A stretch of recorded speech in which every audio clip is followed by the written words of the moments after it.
নবীর সাহাবী হযরত হুযায়ফা রাদিয়াল্লাহু তাআলা আনহু সুদূর ইয়ামানে যখন গেলেন সফরে, যায় একটা মসজিদে নামাজ আদায় করলেন। নামাজ আদায় করার পরে দেখলেন সেখানে একটা লোক নামাজ আদায় করতেছে। মুরব্বি নামাজ শেষে জিজ্ঞেস করলেন, বাবা আপনি এইভাবে কতদিন যাবত নামাজ আদায় করতেছেন? আল্লাহর নবীর সাহাবী হযরত হুযায়ফা রাদিয়াল্লাহু তাআলা আনহু কে জবাব দেন, আমি এইভাবে 40 বছর নামাজ পড়তেছি। হযরত হুযায়ফা বলেন, আপনি কি আমাকে চিনেন? বলে, না আমি তোমাকে চিনি না। বলে, আমি হলাম সর্বশেষ নবী, আখির পয়গম্বর মুহাম্মদুর রাসূলুল্লাহ সাল্লাল্লাহু আলাইহি ওয়াসাল্লামের উম্মত। আমি আল্লাহর নবীকে যেভাবে নামাজ পড়তে দেখেছি, আল্লাহর নবী যেভাবে আমাদেরকে নামাজ শিখাইছে, আপনার নামাজ সেইভাবে হয় নাই। ফাকুরুনি আযকুরকুম ওয়াশকুরুনি ওয়ালা তাকফুরুন। প্রতি জুমায় আমরা এই আয়াত শুনি কিনা? খতিব সাহেবের জবান থেকে এই আয়াত শোনার পরে আমরা ইমাম সাহেবের, খতিব সাহেবের যে খুতবা শেষ আমরা বুঝি। আয়াতের অর্থ আল্লাহ বলেন, ফাকুরুনি আযকুরকুম, বান্দা তোমরা আমাকে স্মরণ করো, আযকুরকুম আমি আল্লাহ তোমাদেরকে স্মরণ করব। সুবহানাল্লাহ। ওয়াশকুরুনি ওয়ালা তাকফুরুন, আমার কৃতজ্ঞতা আদায় করো, আমার নাফরমানি করো না। কার কথা? আল্লাহর কথা। যারা হাজিরিন, আমরা সবাই চাই আল্লাহকে পাইতে, ঠিক না? আমরা আল্লাহকে পাওয়ার জন্য এখানে বসেছি। আল্লাহকে যদি বান্দা পাইতে হয়, সর্বপ্রথম বান্দাকে আল্লাহর কাছাকাছি যাইতে হলে ঈমানের পরে সবচেয়ে গুরুত্বপূর্ণ এবং নেক আমল নামাজ। এই নামাজের মাধ্যমে বান্দাকে আল্লাহর কাছাকাছি যাইতে হয়। নামাজ এর মাধ্যমে মানুষ আল্লাহর যতটা কাছাকাছি নিকটবর্তী হয়, আর কোন ইবাদত করে এত কাছাকাছি আল্লাহর কেউ যাইতে পারে না। সুবহানাল্লাহ। হজ করে, যাকাত দিয়ে, রোজা রেখে এতটা আল্লাহর কাছাকাছি যাইতে পারে না। তবে আমরা যখন কোরআন কারীমের তেলাওয়াত করি, তখন আল্লাহ পাক আমাদের সাথে কথা বলেন। কোরআন পড়তেছি, তা আল্লাহ আমাদের সাথে কথা বলতেছে। আর নামাজ পড়ব, তো নামাজের মাধ্যমে বান্দা আল্লাহর সাথে কথা বলে। সুবহানাল্লাহ। আল্লাহ বলেন, ওয়াসজুদ ওয়াকতারিব, সিজদা করো বান্দা আর আমার কাছাকাছি হয়ে যাও। এজন্য নামাজের মাধ্যমে নিকটবর্তী থেকে আল্লাহর আরো নিকটবর্তী হওয়া যায়। আল্লাহ রাব্বুল আলামিন একজন মুমিন মুসলমানের উপরে 5 ওয়াক্ত নামাজ ফরজ করেছেন।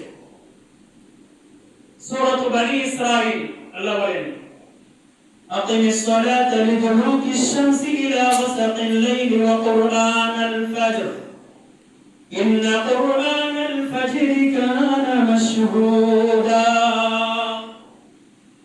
আকিমিস সালাহ, রব্বুল আলামিন তার নবীকে লক্ষ্য করে বলেন, নবী হে আপনি নামাজ কায়েম করুন। আকিমিস সালাতা লিদুলুকিশ শামসি ইলা গাসাকিল লাইল, সূর্য যখন হেরে যায় ভোরের সময়, ঠিক 12টার পর সূর্য যখন হেরে যায়, এই হেরে যাওয়ার পর থেকে নিয়া ইলা গাসাকিল লাইল, রাত্রি পর্যন্ত আপনি নামাজ পড়ুন, নামাজ কায়েম করুন।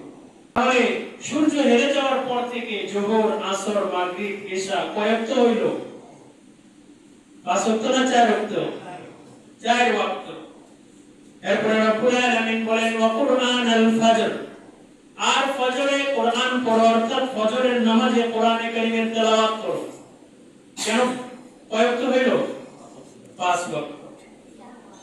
কেন ফজরে কোরআন তেলাওয়াতের কথা বিশেষভাবে বললেন? আল্লাহ বলেন, ইন্না কুরআনাল ফাজরি কানা মাশহুদা।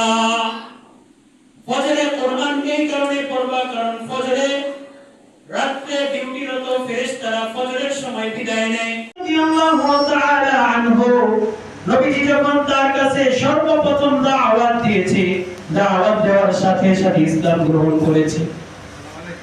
কোন প্রকার প্রশ্ন করেন নাই, তুমি কি আমাদেরকে ধোঁকা দিচ্ছ, তুমি কি মিথ্যাবাদী? কোন প্রশ্ন না করে আবু বকর সিদ্দিক রাদিয়াল্লাহু তাআলা আনহু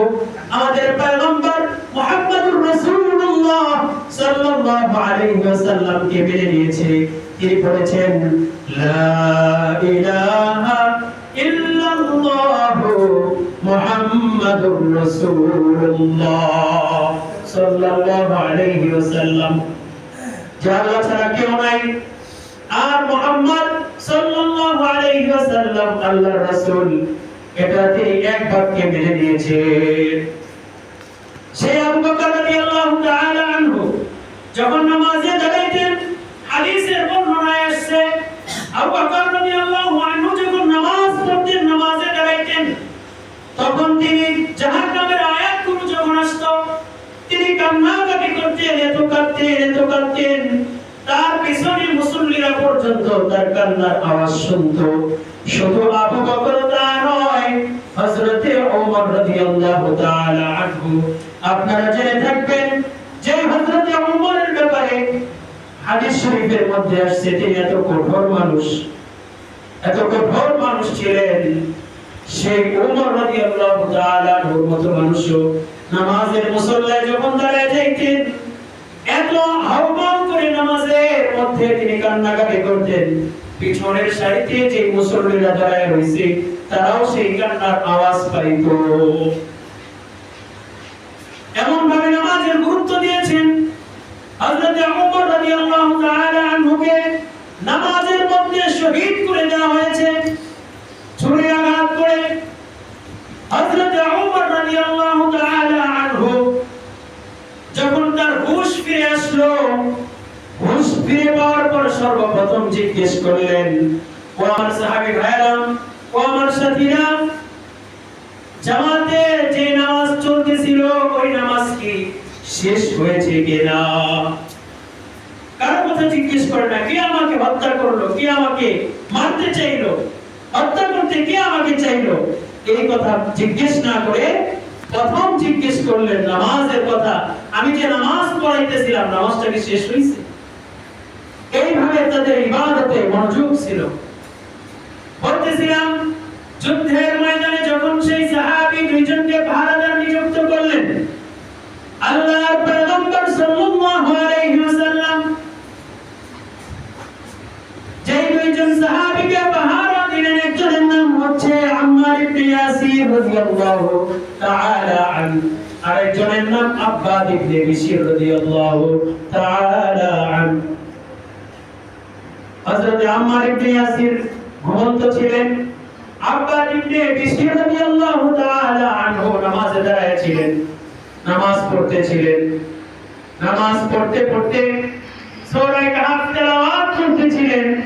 এত মজা পাইতেছিলেন, এত আনন্দ পাইতেছিলেন, এত ভালো লাগতেছিল যে তিনি নামাজ শেষ করতে চাইতেছিলেন না।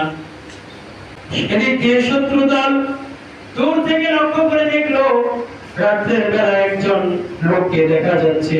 মুসলমানদেরকে শত্রু মনে করে যে ঘাটিতে একজন লোক দেখা যায়, যে লোকটা এটা কি লোক নাকি একটা বৃক্ষ দাঁড়ায় রয়েছে বোঝার উপায় নাই। এইভাবে করে নামাজ আদায় শেষ। আম্মা জান আয়েশা সিদ্দিকা রাদিয়াল্লাহু তাআলা আনহা বর্ণনা দেন যে দুইজন সাহাবীর কাঁধের উপর ভর করে আল্লাহর নবী সাহাবীদেরকে দেখলেন মসজিদে নববীতে হযরত আবু বকর সিদ্দিক রাদিয়াল্লাহু তাআলা আনহু এর ইমামতিতে নামাজ আদায় করছেন সাহাবীরা।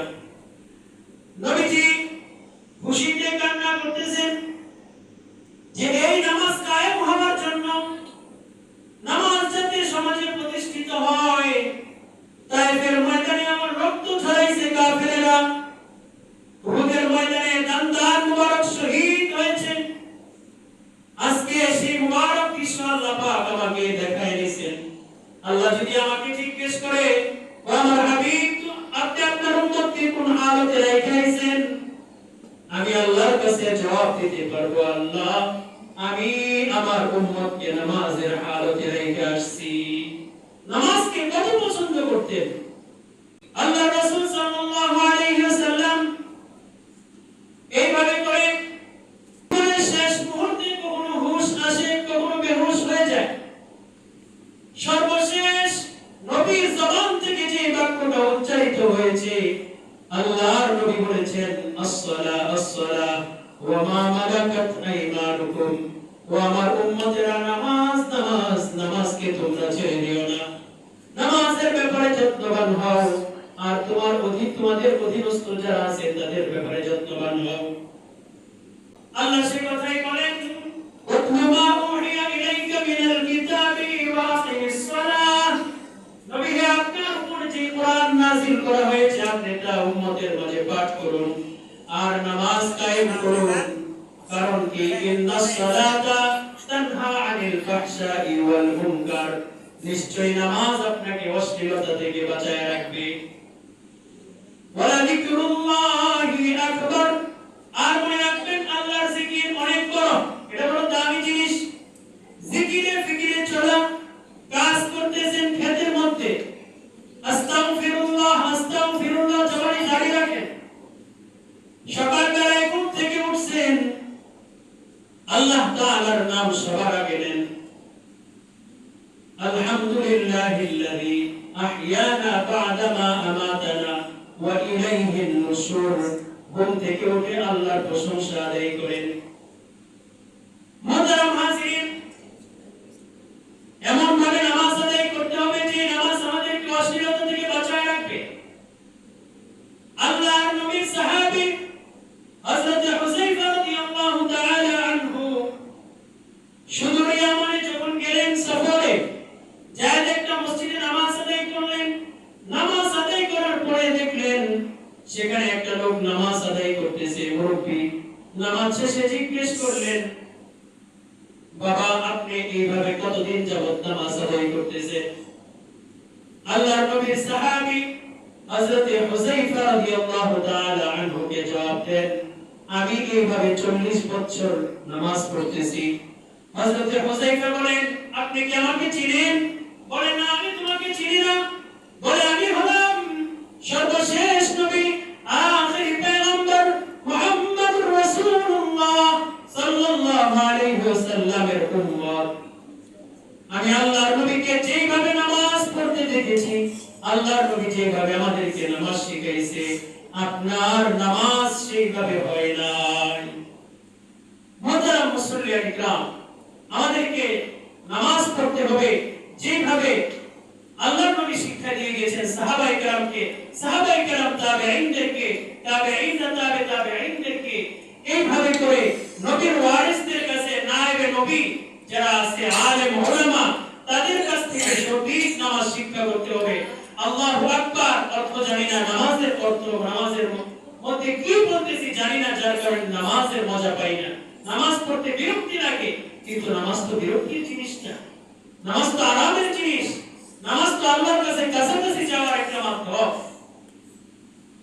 প্রিয় মুসল্লি ভাইরা, সেইভাবে আমরা নামাজ আদায় করব যেভাবে নামাজ পড়লে আল্লাহ খুশি হবেন। সর্বশেষ একটা হাদিস বলে আপনাদের থেকে বিদায় নিব। সেই হাদিস শোনানোর আগে নিয়ত করতে হবে ইনশাআল্লাহ আমরা এই হাদিসের উপর আমল করব। কে কে আমল করব হাত তুলে আল্লাহকে দেখাই। ইনশাআল্লাহ আমরা ইনশাআল্লাহ এই হাদিসের উপর আমল করব। রাজি আছি তো? ইনশাআল্লাহ। قال النبي صلى الله عليه وسلم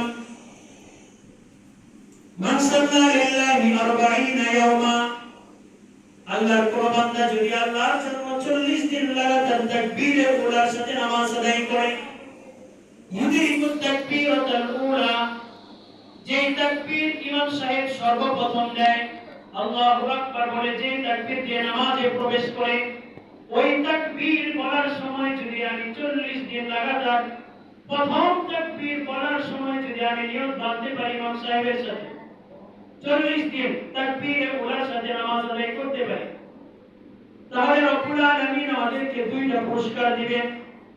এক নম্বর পুরস্কার বারাআতুম মিনান নার, জাহান্নাম থেকে মুক্তি দিবেন।